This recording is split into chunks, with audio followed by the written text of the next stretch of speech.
Ladies and gentlemen, welcome to the show Late Night Baltimore, and it is Baltimore late night, early afternoon, wherever you may be, or whatever you want to believe. We are ready to believe you. Anyway, we are taking live calls. If you want to call live. We have a number there, and we are discussing the parting of ways of Coach John Harbaugh in Baltimore. Now, if you have an opinion, give us a call. Everybody gets on. Comment if you want. All comments get on screen. Okay? Okay. Everybody will see them. Okay, let's get to it. John Harbaugh was, they said the parting of ways between the Ravens and John Harbaugh, but that just means that John Harbaugh got fired. It also means that John Harbaugh has about 150 different options of where to go after he is done, and that John Harbaugh has said that he will not be interviewing other positions until the end of the week. That's what he said. But news goes fast. News comes fast in the NFL, so it could be anytime. So we'll keep ourselves.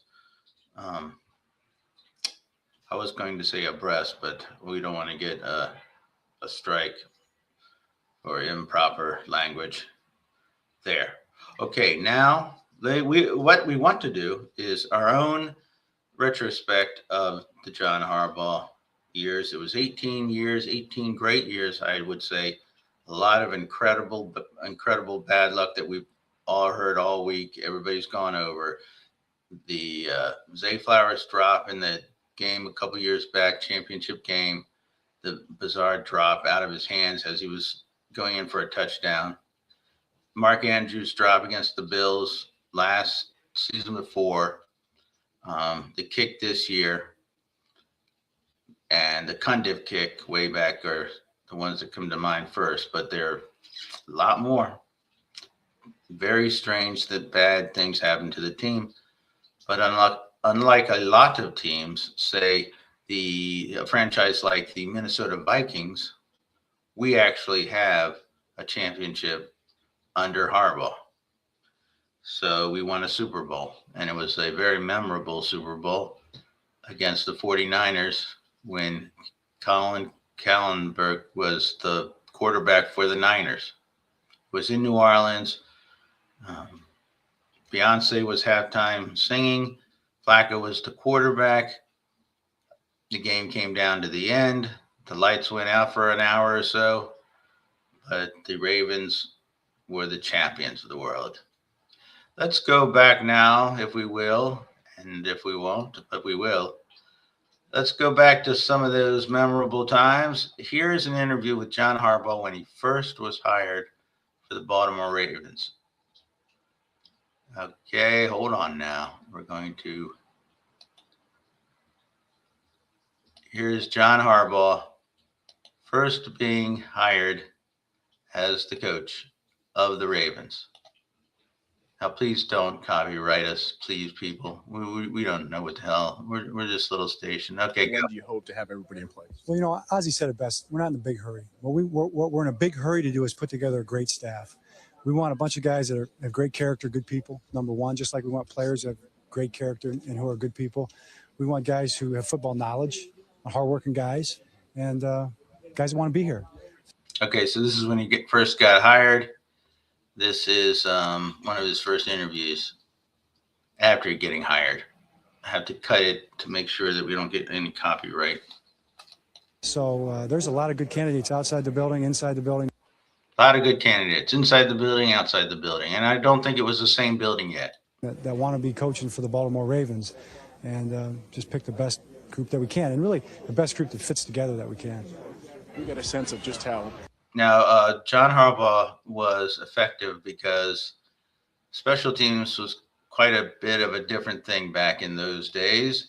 And John Harbaugh was the special teams coach of the Eagles, I believe, under Andy Reid. Why he says that helped him, why he later said that helped him so much is because when you're coach of special teams, you are coaching offensive players and defensive players as well. So you're pretty much coaching a lot of players to play on both sides of the ball. And it really takes a lot of good coaching to make good special teams, a lot of leadership qualities for the coach of special teams, especially back then. All right, let's see a little more of this. Proud your dad is in you and having this opportunity. Your dad is proud. Okay, let's go down further. Old John. Here's John. Oh, here's somebody. I was a little bit nervous. Oh, no. That's somebody else. We don't want that. And here's more John. And you said really Steve had some of the toughest questions for you. At any point, nerves or how you got through that part of it as you're looking at the owner knowing he's going to make the final decision and where you're probably sweating a little bit on the other end? Well, yeah. I mean, you're always a little bit nervous because it wasn't so much about getting the job or not getting the job. You know, I've never looked at it that way. You just want to go in and do a good job. It's just like running a practice as a coach or practicing as a player. You want to go out and have a good practice. Okay, so that's his first day. And now, just by happenstance, Steve Bisciotti was walking by somebody else. And let's take a look at that and see who that is. Now, you see who that is? Well, you're probably sweating a little bit on the other end. Dan Snyder talking with Steve Bisciotti.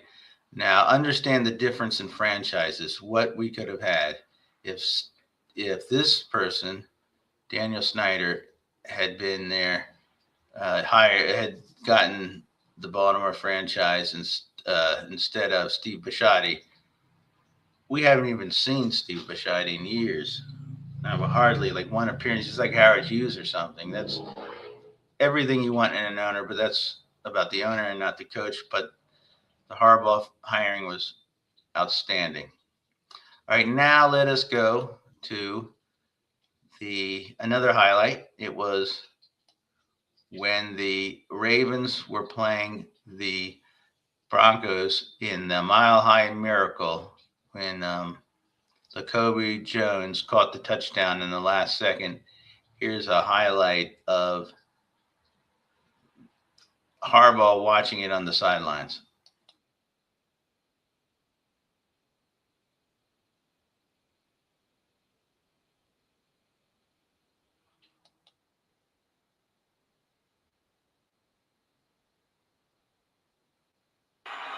I hate to say ice cream, as cold as it is. Kick is on its way.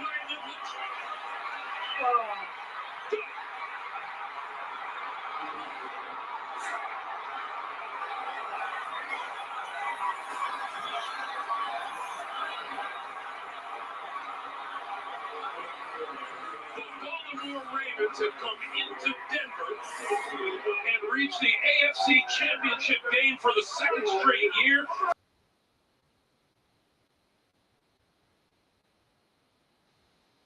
And that, of course, was the playoff before the Super Bowl. Call. I see 9 people on here. Give us a call at 410-921-9076.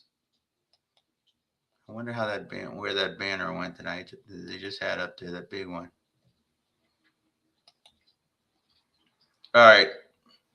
Anyway. Yeah, there you go.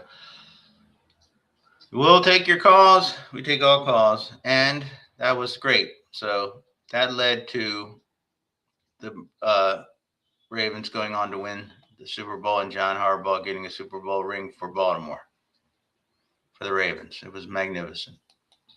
Now, let us go. And we are going to look at something else here.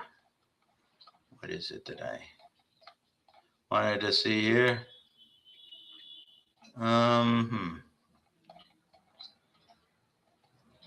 Let's see. Let's continue. Oh, wow. So, all right.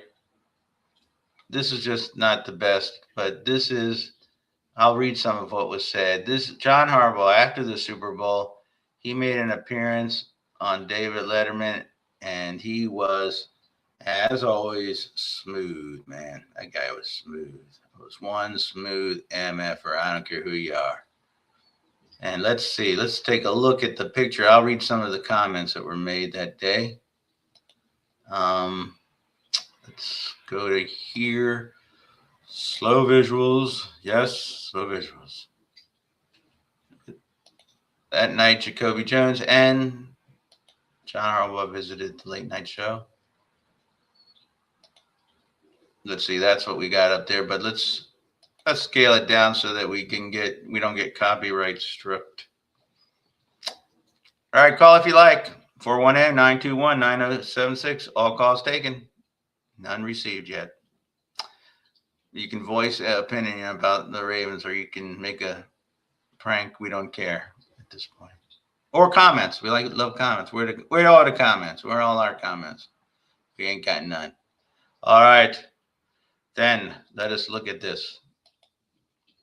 All right, this is okay. So John Harbaugh here is with David Letterman after the game. It was 2013. He came on the show. Let's see.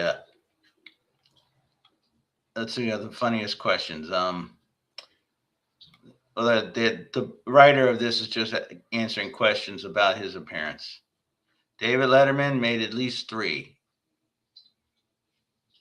jokes about in his monologue about the blackout that happened during the game. There was the question, who entered to We Are the Champions? And that was Harbaugh. Was there a failed attempt at a man hug when greeting David Letterman? Yes. Jones. Wait.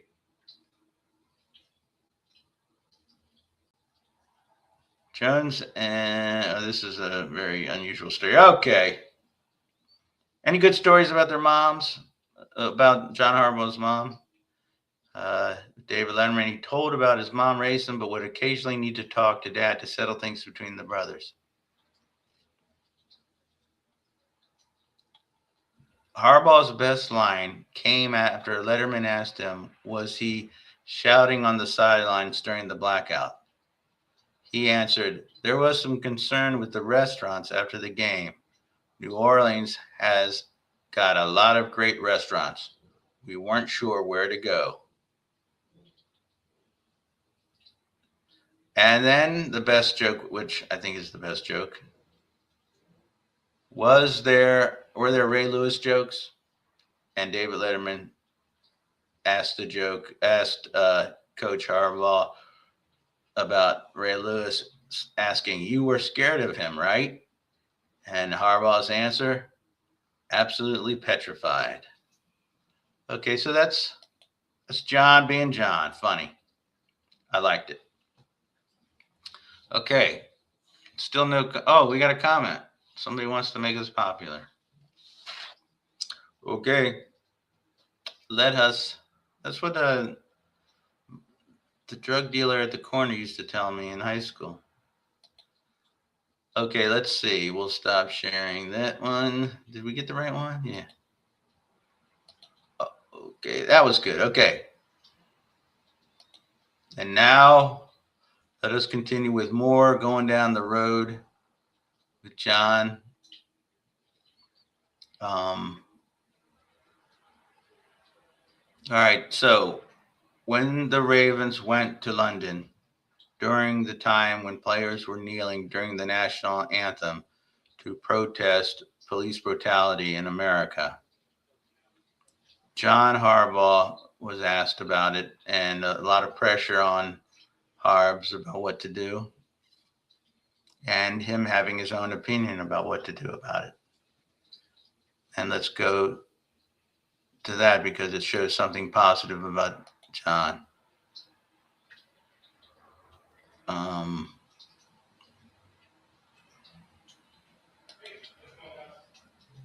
Okay, so this is John. There's a picture of John. Let's go small so that we don't get copyright struck. All right, this is John talking. And he said himself that he himself would not be kneeling during the anthem. It wasn't something he would do, but he said he will not give any directives and won't hand down any judgments to the players because the guys can do what they decide to do. We'll be respecting each other's opinions, and supporting one another because they are grown men and they can make these decisions. And that was a very great message to hear from a head coach in the NFL during that time. I respect that a lot. Okay, so that's another great memory for John. And now, let's see, anything else we got? Let's go to one final image. This.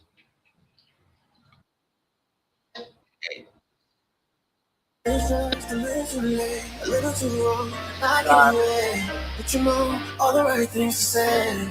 You know it's just a little too late. She said it's just a little too late, a little too wrong. All right, this is John. This is Coach Harbaugh walking with Tyler Loop after the game. He was consoling him like a man does, like a coach does. Even though, you know, it was a very profound loss for the Ravens, but he was there with the young guy giving him some words of encouragement, which will probably have a lasting effect in young Tyler Loop's career. That's John for you. So Harbaugh is gone, but I will say that he was a great coach for his time here. He was a cool guy, smooth guy. He had politics. He got into around 2016. He got into some weird political statements, right? He started to wade into that, and sometimes that sticks with you if you're a fan, and those politics aren't your politics. But when he said that thing about the players, respecting the players' decisions in London, kneeling, I couldn't have any opinion about anything not football related with John Harbaugh.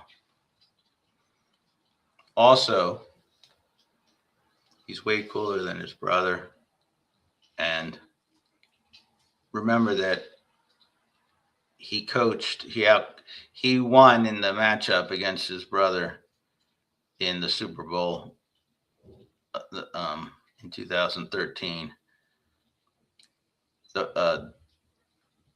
Jim Harbaugh was coaching the 49ers, who the Ravens beat with Joe Flacco and Ray Lewis, and I believe Ed Reed. And yes, and it was a great victory. Baltimore went crazy celebrating. It was one of the great sports moments in our history here in Baltimore. So we can never forget that. All right, that's just a trip down through these 18 years of John Harbaugh. And I'm sure some negative stories will come out. They always do. People leak stories out about regime, coaches, tenures. But I believe that John is to go to another pro team if he does. And I think he will. And I hope it's the Giants, because the Giants, that will give him the gravitas, the final entry onto his resume for the National Football Hall of Fame. I believe that if he goes to another pro, I think he's in there now because he has over 200 wins and a Super Bowl win. But I believe, and 18 years on one team. But I believe that if he goes to another franchise and does well, that he will solidify his entry into the Hall of Fame. So that's the end with John Harbaugh. Good luck, and we'll see who's coming down the pike and what we got to look forward to as Baltimore fans now that we get to sit and enjoy the playoffs, not having a team in the playoffs, but we can watch and root for, pick another team we like. Okay. Well, that's all for Late Night Baltimore today. Right now, we will speak to y'all later, and I would like you all to like and subscribe. Please like and subscribe to us. We need all the support we get. Sometimes I think we get shadow banned because some of our politics, when we go political, it's not quite what, certain,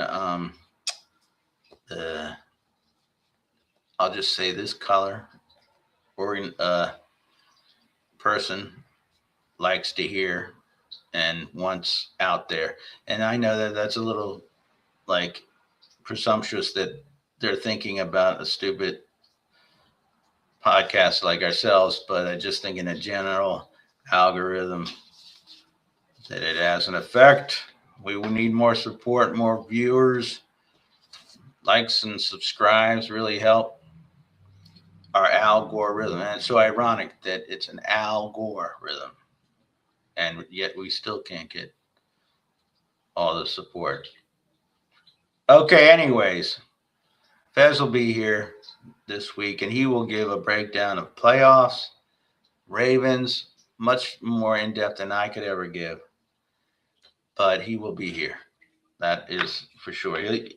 He'll show up like Steve Bisciotti, and by then we'll know a lot more about where John went, where he goes, where he's coaching, and other coaches are being let go in the NFL. But for now, that's all. F MAGA, and we will say goodbye for now. Stay safe, Baltimore, and stay classy. All right, everybody. Big Rooster.